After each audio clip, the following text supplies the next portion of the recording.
This video is going to show you how to solve equations with variables on both sides. And if you take a look down here at the bottom left part of your screen, you can see that I've come up with some steps to solve equations. Now I want you to know that there are several different ways to kind of go about the same process. So just know that I'm kind of picking a way that feels easiest to me, but just know that there are other options. Okay, so right away I see that step one says I need to distribute if necessary. And I see that I've got a 3 here, and then I've got this negative here. So I'm going to go ahead and distribute my 3. And I've got this negative, and we can think of this negative actually as a -1, if that helps you any. You can also think of it as the opposite, which would work the same as a -1 as well. So I'm going to distribute that to each term. So the other thing I really like to do when I solve equations is I like to just kind of draw this squiggle line so that I can see what's on the left side and what's on the right side, which kind of helps me organize my thinking and my work. Okay, so I have 3y plus 6, which equals a -1 times -24y would give me a positive 24y, and then -1 times a positive 183 would give me a negative 183.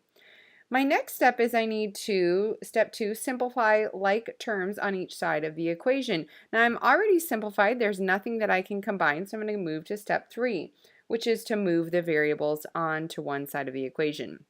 Now, technically, I can move this 24y over to the left side. However, I know that's going to give me a negative coefficient, and it's just saving me a step if I try and keep my coefficient positive. So I'm going to go ahead and subtract my 3y.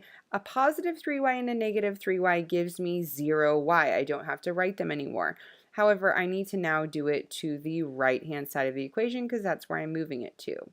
I'm going to rewrite what I have. I have 6 equals 24 minus 3y would give me 21y minus 183. At this point, if you are comfortable just solving this equation as a two-step equation, go for it.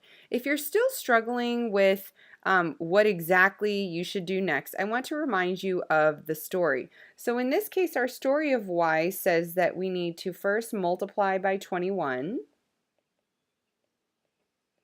And then second, we need to subtract 183. So when I go to solve this, I'm going to reverse my story, and then I'm going to be doing the inverse. So instead of multiplying by 21, I'm going to be dividing by 21. Instead of subtracting 183, I'm going to add 183.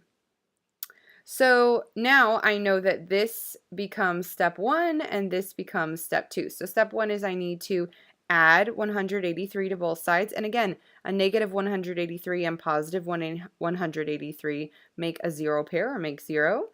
And then whatever I do to one side, I'm going to go ahead and do to the other side. So I'm going to get 21y equals 189.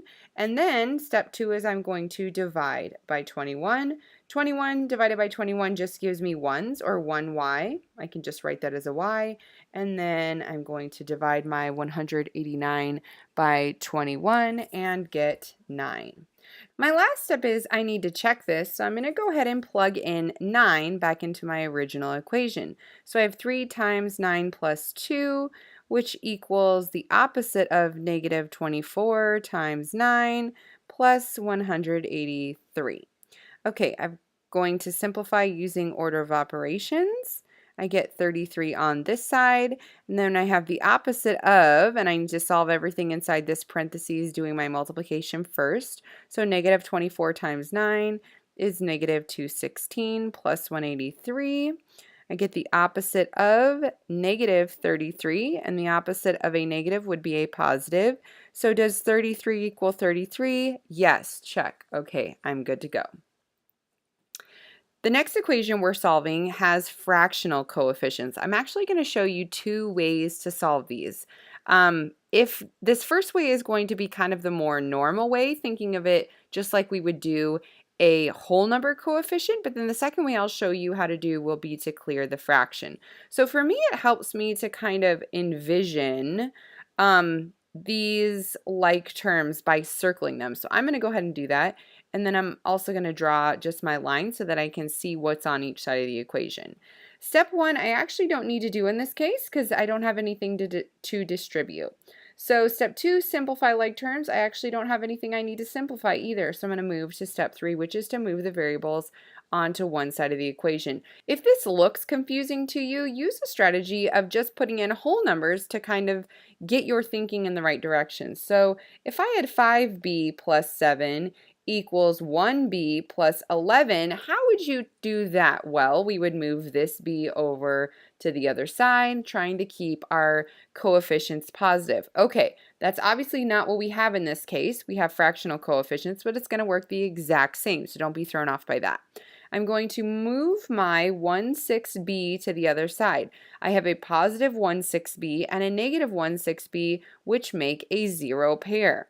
So now I'm going to move them to the other side. 5/6, or 5 copies of 1/6, take away 1 copy of that 1/6 would give me 4/6b plus 7, which equals 11. Now I've got my variables on one side. I can tell the story reverse, and now I've got all my variables on one side, so I can tell the story, reverse the order, and do the inverse if I need to do that. So I know that I'm going to need to subtract 7. This is going to be 0. Subtract 7. I'm going to get 4/6b equals 4, and then I need to divide by 4/6. Now you'll notice that sometimes people skip that step and just multiply by 6/4, since we know that dividing a fraction is the same as multiplying times the reciprocal. So 4 times 6/4, I can see that my 4's are going to simplify to make 1, and I'm going to be left with b equals 6. Again, I can plug this right in to check. Now I'm going to show you how to clear the fraction with this same problem. And again, if this sounds confusing or you want to stick with this original way of solving it, go for it. This is totally optional. But here's how you would do it if you wanted to clear the fraction. Notice that my steps have actually changed for step 1. So step 1 is I'm going to multiply each term by the LCD, or the least common denominator. Well, in this case, it's super easy actually. Because my denominators are the exact same, I'm going to multiply each term by themselves, 6. So it's going to look like this. I have 6/1 times 5/6b plus 6 times 7. Again, notice that I'm multiplying each term by that least common denominator. So which equals 6/1 times 1/6b plus 6 times 11. My 6/6 are going to my 6/6 are going to simplify to 1, and I'm going to be left with 5b plus 42, which equals, these also are going to simplify to 1b, or just b plus 66. Again, I'm going to try to keep my Again, I'm going to try and keep my coefficients positive, so I'm going to subtract 1b, or subtract b, from both sides. I get 4b plus 42 equals 66. At this point, if you need to write that story and reverse it, please feel free. I'm going to go ahead and just keep going. Subtract 42, which is going to give me 0 on the left and 24 on the right. I get 4b equals 24. Divide by 4. Divide by 4. I get b equals 6. Again, to go ahead and check that, let's plug it in.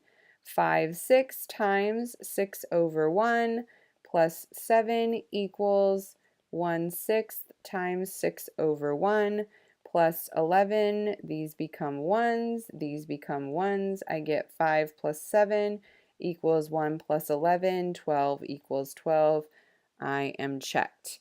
Okay, lastly, let's take a look at this one. This gets a little bit tricky. Let's look at our steps and follow them one by one. So, step 1, I need to distribute. Now, do not forget this guy right here. There is that invisible 1, if you want to think of it that way.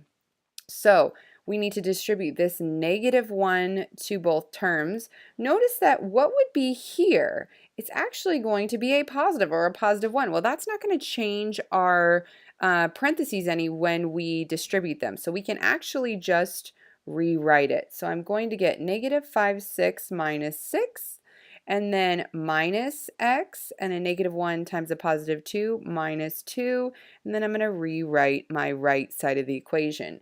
Here's where step 2 comes in nicely.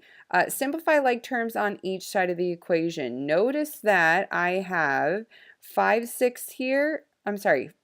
Notice that I have negative 5x here and negative x. I can combine those.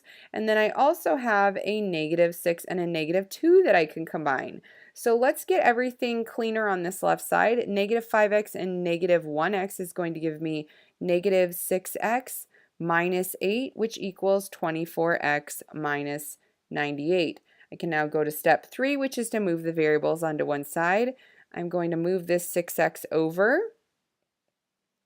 Negative 6x, positive 6x make 0x. I don't need to write it anymore. I get negative 8 equals positive 30x minus 98. Move my 98 over. I get 90 equals 30x. Divide by 30.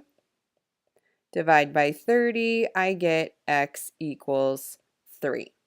Again, let's plug it back in just to make sure we're right. So I have negative 5 times 3 minus 6 minus 3 plus 2, which equals 24 times 3 minus 98. I'm running out of room here. Follow your order of operations. I get negative 15 minus 6 minus 3 plus 2 is 5. Equals 24 times 3, which is 72, minus 98. I get negative 21 minus 5 equals 72 minus 98. Negative 26 equals negative 26. I am checked. Hope you found this video helpful and you can better solve equations with variables on both sides.